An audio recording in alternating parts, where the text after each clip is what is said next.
Fala galera, muito bom dia, sejam bem-vindos ao 16º episódio dessa quarta temporada do podcast Histórias da Vida. Se você ainda não nos acompanha, fica aí mais uma vez o convite para favoritar e adicionar ao seu agregador de podcasts. E aí toda semana você vai receber um conteúdo sobre liderança, inteligência emocional, comunicação, tecnologia e muito mais. E hoje eu vou falar um pouco sobre a importância do aprendizado, da forma como nós, hoje em dia, usamos as informações que a gente consome, que estão aí num cenário muitas vezes descentralizado, para formar a nossa base de conhecimento. E para falar desse contexto, eu vou falar sobre a alfabetização informacional, ou também conhecida em alguns casos como alfabetização midiática. Se você não sabe o que é, não tem problema. Continua aqui que até o final do episódio você vai saber não apenas o que é, mas também como melhorar e como aplicar de maneira para potencializar o seu aprendizado aí no dia a dia.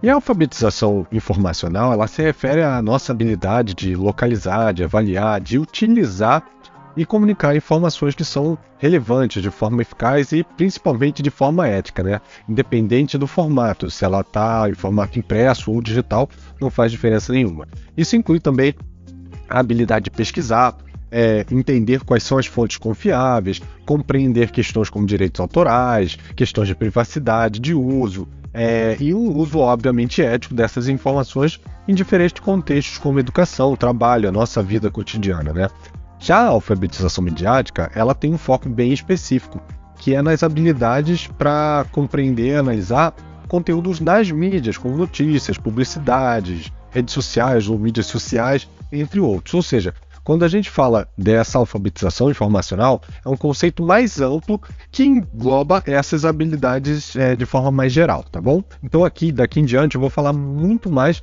sobre a alfabetização informacional. E esse conceito ele é uma evolução da nossa própria alfabetização tradicional, que inicialmente era associada apenas ao ler e escrever, e vem se adaptando aí às mudanças da sociedade, da tecnologia, ganhando mais destaque com a nossa era digital, com essa criticidade que a tecnologia vem trazendo para a nossa vida. E essa evolução, esse aumento exponencial da quantidade de informações, ele tem ampliado a importância desse tipo de alfabetização para que a gente também possa aprender a navegar nesse oceano de informações que é criado a todo momento na era digital. Isso não apesar de a gente estar falando aqui, isso não é nada novo, é algo que não surgiu junto com as redes sociais agora, não. Isso é algo que já vem sendo discutido e disseminado desde 1989, ou seja, já tem mais de 30 anos. Mas por que isso se torna mais relevante, cada vez mais relevante nos dias de hoje, Bom, segundo alguns estudos da IDC, que é uma das mais famosas consultorias aí de mercado do ramo de tecnologia, a quantidade de dados que vem sendo gerados globalmente, ela duplica a cada 2 anos, o que resulta aí, vocês imaginam, num volume de informações disponível inimaginável em cada uma dessas plataformas.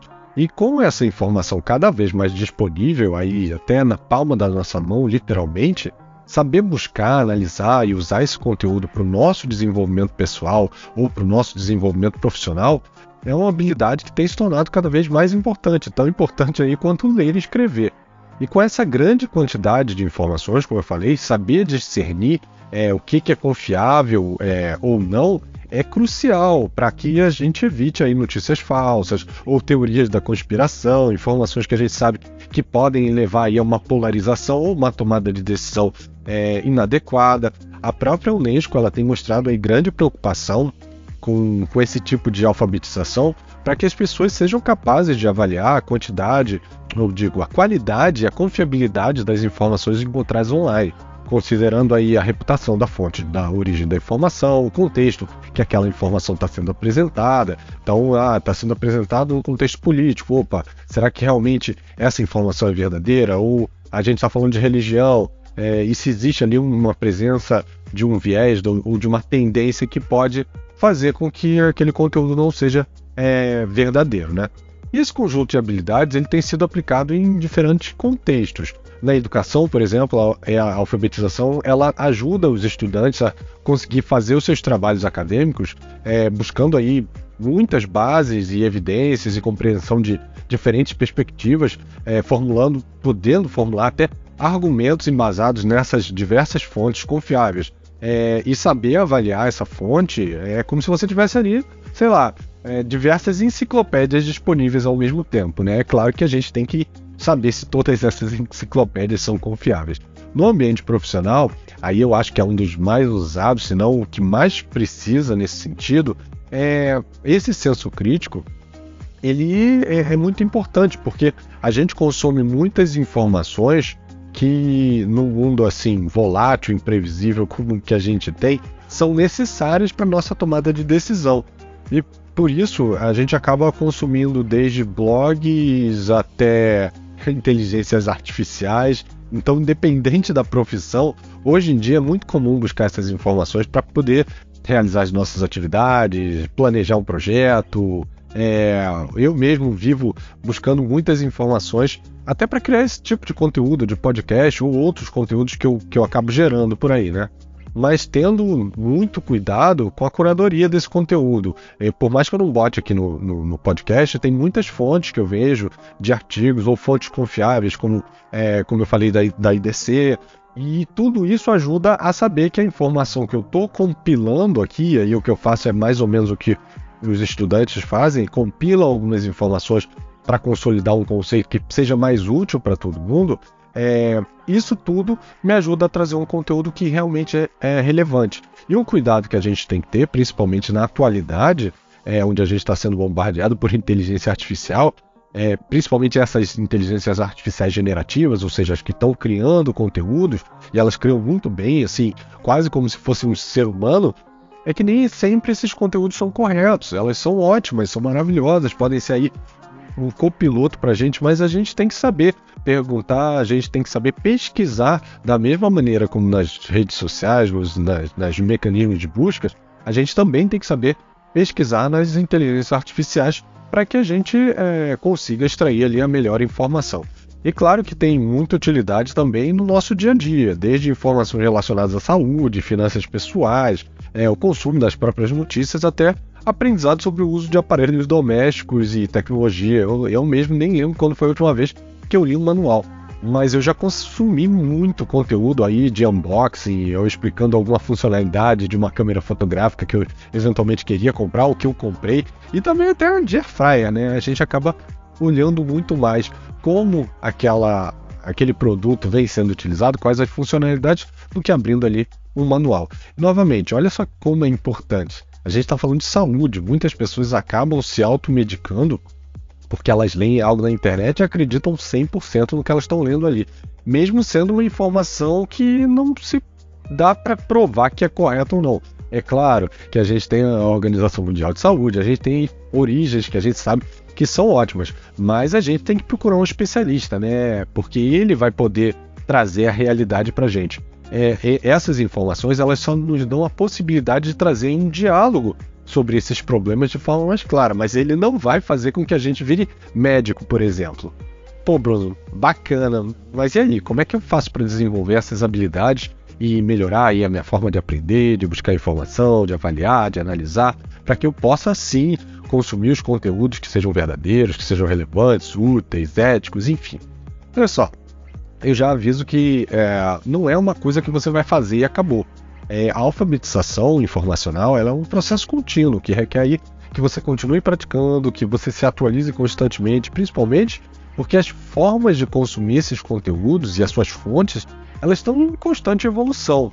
E aí, dito isso, eu vou passar aqui algumas dicas que eu compilei que vão te ajudar, né? Primeiro, comece com os fundamentos, para que você desenvolva essa base de conhecimento. Quais são esses fundamentos? Aprender a pesquisar, utilizar palavras-chave de forma eficiente em mecanismo de busca. Cada um vai ter aí sua estrutura, mas aí você entendendo o formato, você vai se adaptar mais rapidamente. Muitos desses mecanismos, eles avaliam inclusive melhor conteúdo se você fizer a busca em inglês.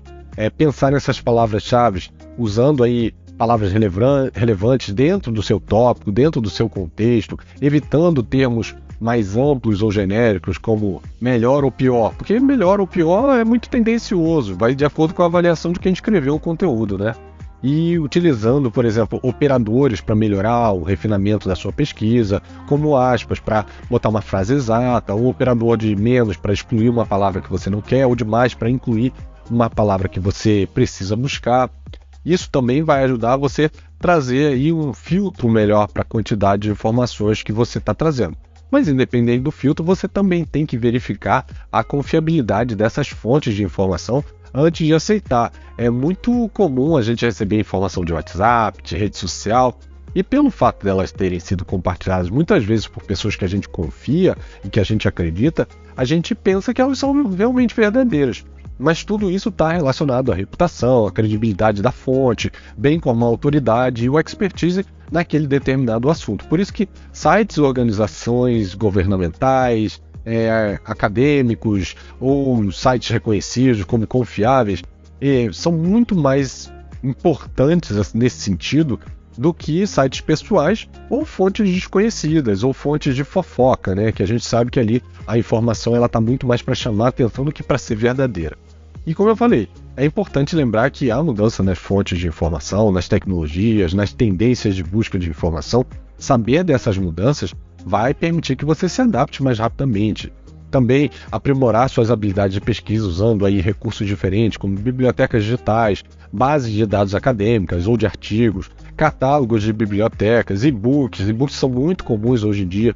E não é só aqueles e-books de 10 páginas de venda de algum produto, mas sim livros digitais, até audiobooks ajudam muito. Revistas científicas também. Então essas são fontes bem confiáveis. E para terminar, considere diferentes perspectivas e pontos de vista. Isso vai te ajudar a obter uma compreensão mais completa do assunto e evitar esses viés ou opiniões unilaterais, principalmente em assuntos que podem ser mais polarizados, como por exemplo política, religião, futebol, que a gente já sabe que tem aí os donos da verdade, não é? Quanto mais abrangente for a sua perspectiva, menos enviesado vai ser o teu resultado. E eu espero que essas dicas ajudem você aí nesse aprendizado. Eu espero que você tenha gostado. Se gostou, deixe o seu curtir, faça o seu review, compartilhe esse conteúdo com alguém que você acha que gostaria de ouvir. E semana que vem a gente está de volta com mais um conteúdo aí. Um abraço e até lá, pessoal. Tchau, tchau.